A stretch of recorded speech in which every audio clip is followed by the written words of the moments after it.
Let's look at the market cap this morning, 799, trying to get back to that $800 billion mark. It's up 0.61% this morning.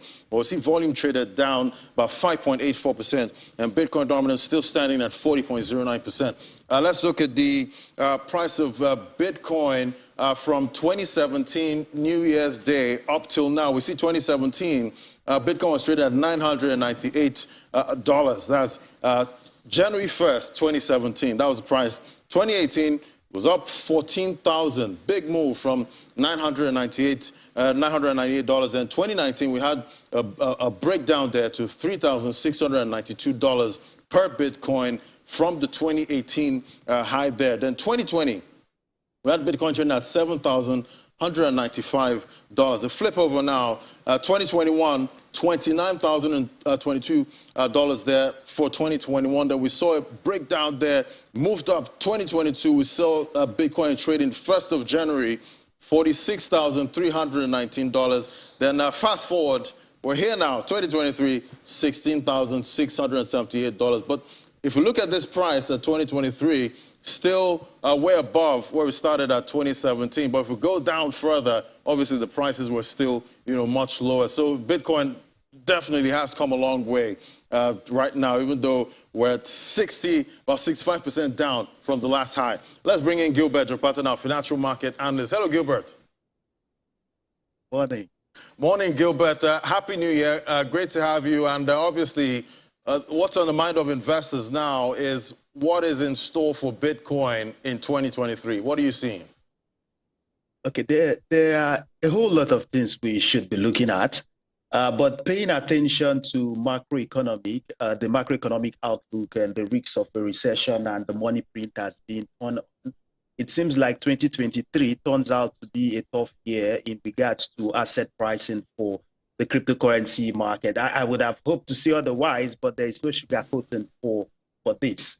But away from price action, I read a report that described DeFi as a broader trend of Web 3.0, and I agree with that. And meanwhile, we could also see Amazon, Apple, Facebook, Instagram integrating blockchain and non-fungible token to its platform, which this is actually huge for DeFi. So I actually expect a huge interest in DeFi this year.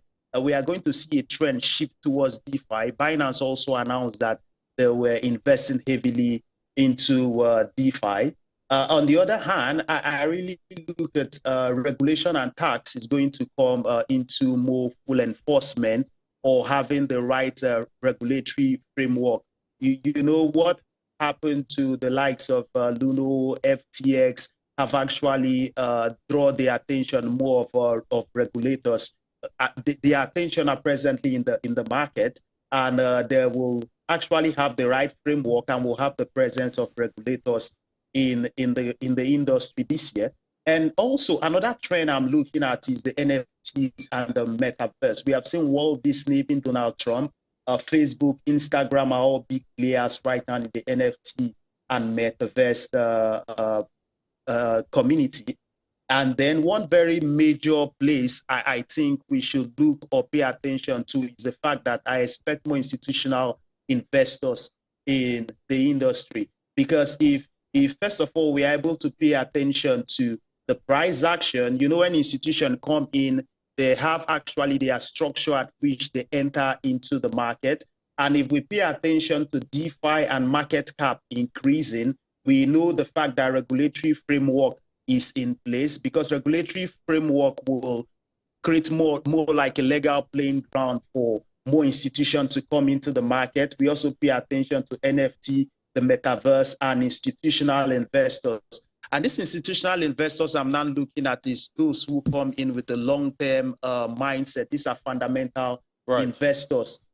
The disadvantage of these fundamental investors coming into the market is that they are going to increase the cost for institutional investors to buy in. For example, if the price of Ether is at $1,000 and once institutional investors start accumulating, they are going to increase the cost. We may still be in the bear market, but Ether may stabilize strong at $1,500 or even $2,000. All right. All right, Gilbert. Well, we'll keep watching, and obviously we'll keep tracking, tech coming out from the crypto space going into 2023. Thank you so much, Gilbert Jopata.